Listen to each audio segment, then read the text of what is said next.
everyone, it's Courtney. Welcome back to my channel. I'm here today to do another Wedding Wednesday. What was I calling these? I don't recall.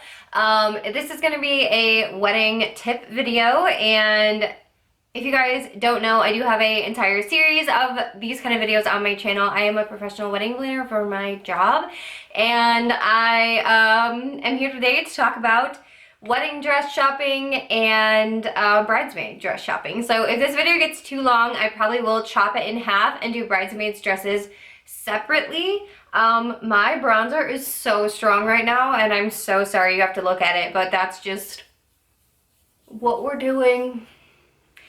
Don't judge my bad bronzer. Okay, so I'm rubbing it on my sweatpants. I am going to talk to you guys about the best tips for wedding dress shopping and kind of my experience in shopping, and I have some pictures that I'm going to put up. I'm not going to show any pictures of my actual wedding dress just because I am not married yet, and I really don't think that my partner will watch this video, but in case somebody else does and feels the need to share it with him, I'm going to just not include that one.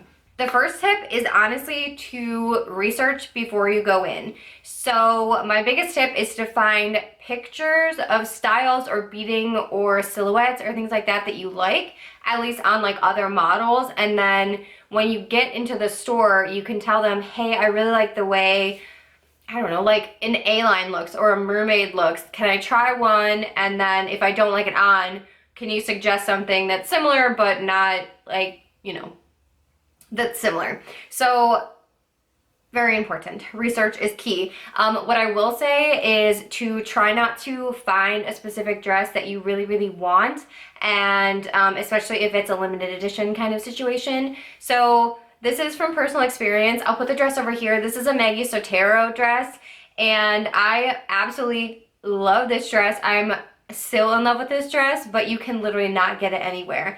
I called everywhere. I even called to the Canadian locations that supposedly had this in stock because a couple of my friends live in Canada. So I was going to like bribe them to go to the store and see if it was like looked as good in person, or we were gonna take a day trip or something. So what I would say is to use the pictures as inspiration and not like as a physical dress, like that you don't want that specific dress, unless you're going to a boutique like the Say Yes to the Dress boutique or something that has like every single designer and your budget's like $1,000 billion, because that's unrealistic for most people. The next really important thing that I want to stress is you need to go with people who support you, and this is not like a TV show.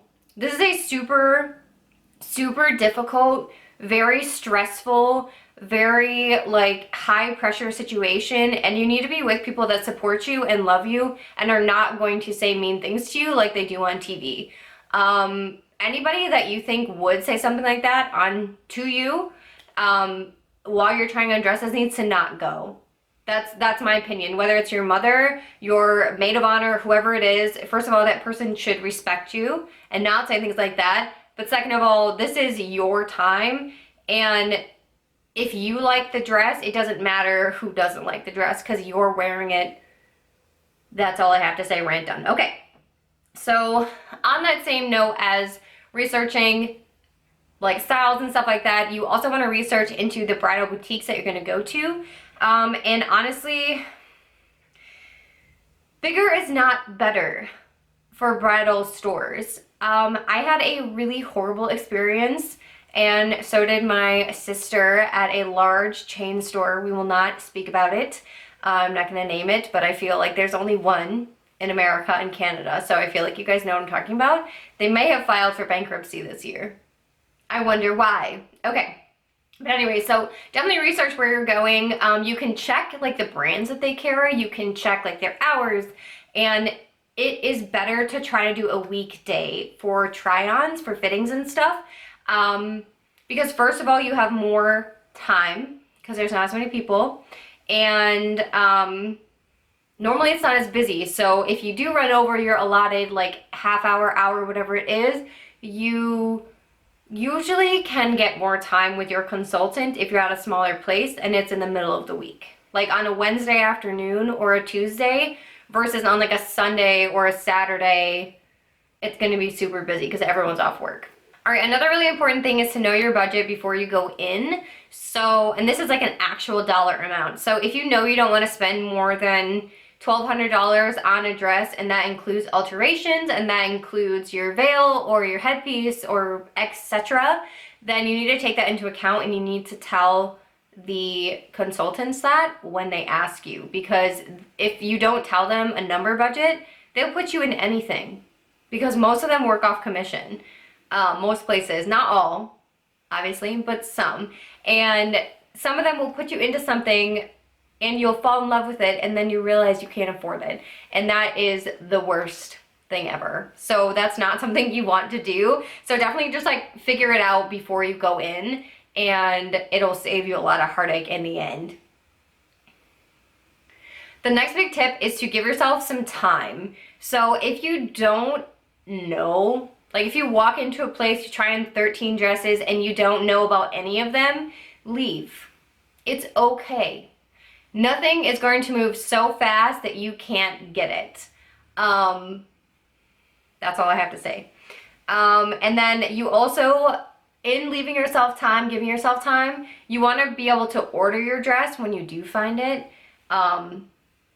You want to order your dress in enough time that you can alter it and it'll come in before the wedding. So depending on where you get your dress from, it can take up to 6 months to come in, and then it's usually 2 to 3 months for alterations. And depending on where you go or how intricate your dress is or how much alterations needed, etc. And just for like an example, my dress was ordered in July and it's estimated to get here in March. So it's over 6 months, which is annoying, but it's gonna be awesome. So we're just going with it.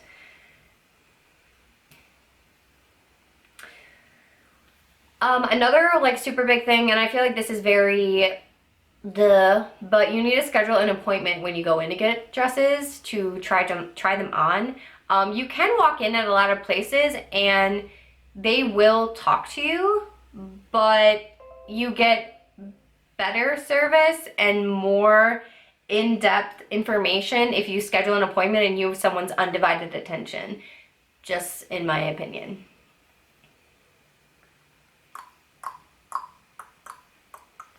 All right, again, I feel like this is kind of like a duh, but you shouldn't shop hungry or hangry is how we say in my family, because it's like a genetic thing. If we are hungry, we are angry and we're cranky, and that's pretty normal. So you definitely want to shop. You want to eat something. I'm not saying like go to like a 24-hour buffet and eat like your weight in crab legs or something so that you're bloated, but you definitely want to eat something, whether it's like a smoothie or oatmeal or something that has like protein in it so that you're not starving. And then you can go out afterwards if you're worried about being like bloated in your dresses, like trying stuff on. You can always go out after and eat more, but just to have something as a base, very important. All right, moving on. This is also, I think, pretty common, but I feel like I didn't do this a couple of times when I went to fittings, so I feel like other people also don't do this. When you go for dress fittings, you should wear nude or white underwear, because you could see it potentially through a dress. And not that normally you're going to be able to see it, because most dresses have like 1,000 layers, but if you have bright blue underwear on and you can see it, it's going to obviously reflect how you think about the dress and how you feel in general in it, because all you're going to look at is the underwear. You're not going to look at the overall ensemble, you know what I mean? Also super important to bring your shoes. So if you already have shoes that you know you're going to wear, fabulous, you're like 1 in a million. But otherwise, if you know, like, I'm most comfortable in 3-inch heels or 2-inch heels or flats, bring those with you. And for me, I'm 1,000,000% wearing flats because I cannot walk in heels for more than like 45 minutes or my feet just hurt. And I have knee problems and hip problems, so that's like not good for me to be in heels all day long. And so yeah, so bring the shoes you have. It'll help kind of the feel of the dress. It'll help figure out alterations, like what will have to be done, which is great, especially like my grandma comes with me for stuff like this and she's very good at alterations. So she can kind of figure out like what has to be done while we're staying like in the boutique. It's great. Very, very important. I feel like this is super important because size is such a sensitive topic for women especially, is that in bridal gowns, whether it's bridesmaid dresses or wedding dresses or mother of the bride dresses, size doesn't matter. Your size is like never what you actually are. Like if you're a 4 in jeans, you're probably like a 6 or an 8 in bridal. I don't know why that is, and it's actually super annoying, but it's like if you've seen that picture, right, where it's like a girl puts like 6 pairs of jeans on top of each other and they're all size 12 and they're all like this. It's like that. Also, I've heard like horror stories about this, is like people will try on like a 6 in the stock dress, so that when they put on everybody and it fits like perfect, and so they're like, oh, I want a 6. And the consultant's like telling them, no, get an 8, like, and then we can take it in or whatever. And they're very adamant that they're gonna get a 6, and then it doesn't fit because the stock dresses are stretched out from constantly being put on and off people, and your dress won't be like that. So it's just like, listen, use like common sense, like listen to the consultants. They're not trying to scam you most of the time. Like obviously if they said something really stupid, ignore them. But stuff like that, like they're legitimately trying to help you and help you avoid tragedy in the future. Because there's some sections of your body that you literally can't change. Like your hip bones, your rib cage, your shoulders. They'll always be the same width because bone only moves so far unless you get it surgically altered, which I don't think is recommended by anybody. But that's just a tip. Size doesn't matter. You can ask them not to even tell you what size you're in. Most places will gladly not tell you, and they'll just write it on your form and go from there. Okay, so this is also really important. So I have a really hard time visualizing things. I'm just bad at it. It's not one of my strengths. I'm very bad at like looking at an empty space and being like, ooh, a chaise lounge would fit there. That's not how I am. It's not who I am. So for me, when I went and I was looking for dresses, I was wearing brows and eyeliner and lashes, and I had some kind, like right now this is like a lip stain. I had a stain on that wouldn't transfer, and I had my hair at least straightened and clean so that it looked similarly to how it would on my wedding. Because you want to look like you when you go and try on dresses, because like for me, it's really hard to visualize like, is this gonna look right on my wedding day? Like, I don't know. So I did my hair up in a couple of the dresses. I had my hair down when I was trying on some of the dresses, and my hair was a lot longer in all these pictures as before I cut it. It's just, you gotta be able to visualize it. So definitely light makeup. Nothing crazy, because some bridal stores will actually make you take off your makeup, but like brows and liner and lashes and then like some kind of lip thing, most places won't like be upset about, even if it's like a tinted lip balm with some kind of color, because I'm that person that I feel like I don't look like a normal person unless I have something on my mouth. That sounded a lot weirder than I meant. Okay, this is super important also, and I feel like some of these are things that we should think about, and like for me, some of these I didn't even think about while I was researching this.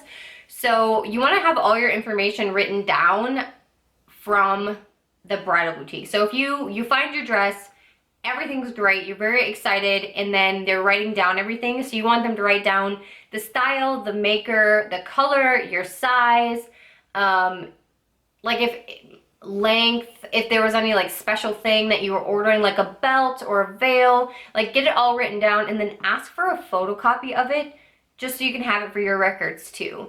And most places I do not doubt have a great filing system, but there are places that you walk in and you're like, ooh, you know this person does not know what's going on, and I am one in a million forms.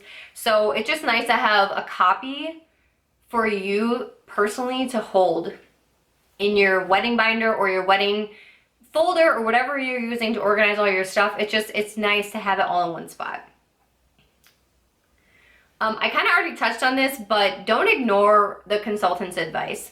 So I feel that this is also, it kind of goes both ways. So when I was at said large chain store.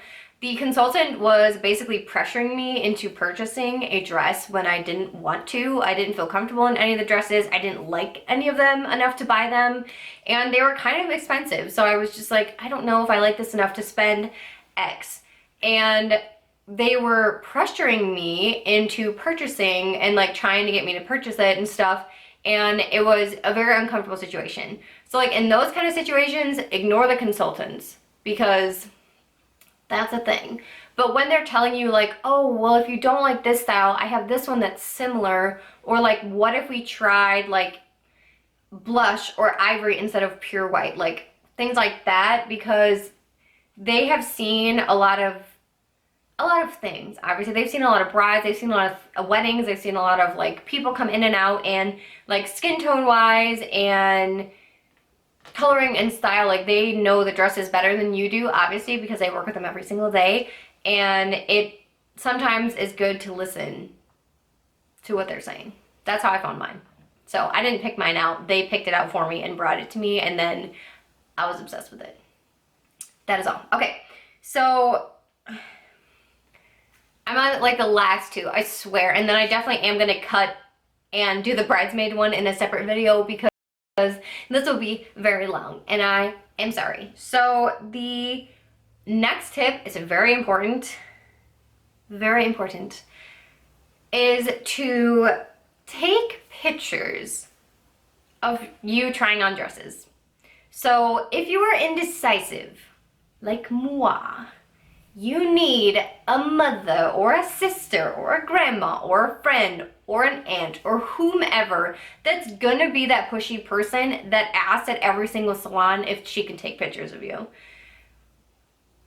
Because first of all, some of your friends might not be with you when you go, which was my case. Two of my bridesmaids weren't there and they wanted to be, but one's in Canada and one was like at work. It was like middle of the day on a Tuesday. And we went and I found my dress. And so we were sending them pictures like in a group chat, and they were like giving feedback and like oohing and ahhing and, you know, doing all those things. But if you're indecisive or if you don't know how you feel, have them take pictures of the contender. So if they were like 3, you were like, these are a hard maybe. Like take pictures, go home, stew on it, look at them again in the morning, and then schedule another appointment or schedule an appointment at another boutique. And that's kind of what I did. I went to 4 or 5 bridal places and finally landed on like the dress, you know. It took a while and it took a lot of dresses, and I have pictures of a bunch of them, but it took a lot of trial and error, and that's just kind of how it is with bridal dresses. I don't think you walk in and find that aha moment ever. I feel like that happens 1 in 100 girls, and that was not my experience. I don't know. So take pictures. Do it, do it, do it. Plus it's really, really fun. It's just fun to take pictures in fancy dresses because I'm a child inside. Okay, moving on. Last one. This is also important, and I'm going to say that for all of these. They're all important. But you want to make sure your dress makes sense with your wedding day. So by this I mean, if you're getting married on the beach and you decide you want a cathedral length train, that doesn't really make any sense, because it's gonna be dirty and it's gonna be hard to walk in and it's gonna get wet if you're on the beach and in the water and out of the water and stuff like that. Like it's gonna be hard to manage, or vice versa. Like if you're in a church and you want a giant train, perfect, easy peasy, lemon squeezy. Have little doves carry it down the aisle for you, whatever. It just needs to make sense. And this isn't only for you as the bride, but it's for like your bridesmaids or your mom or whoever's helping you at the end of the ceremony bustle your dress and figure out what's going on. I can literally not tell you how many times it has taken over 40 minutes to bustle someone's dress because one, either the clips and stuff were installed improperly, 2, somebody doesn't know what's going on, and normally like someone needs to know how to bust your dress. Preferably 2 people, your mom and your grandma, or your mom and your maid of honor, or somebody, because whoever is helping you has got to know what's going on. But like either like the clips are broken or something's wrong or they got snagged and they ripped when you were walking across the aisle or doing whatever, and we have to like improv. It's hard to improv a bustle. So it's important that your dress makes sense for your day, that you're not trying to bustle like 8 yards of fabric. Or if you do want to do that, if you want to have a second dress to change into for the reception, or if it comes off or something, like, because some dresses have like an overskirt. I mean, you can literally do anything and make it your own. That is everything for my tips for wedding dress shopping. If you have any other tips that come from experience or just in general, things you've noticed or what has happened to you, let me know in the comments. I'd love to kind of start a conversation and talk about the ups and downs. I think wedding dress shopping is super fun. You get to be like a princess for a day, but it's also super stressful and you're very emotionally invested. And I think that's why you need the right people around you, and you need to be in the right headspace, and you need to like be prepared to what you're walking into. So that's everything. Thank you guys so much for watching. I will have all my social media links in the description box if you want to hang out with me anywhere there. I love you guys, and I'll talk to you on the next one. Bye, everyone.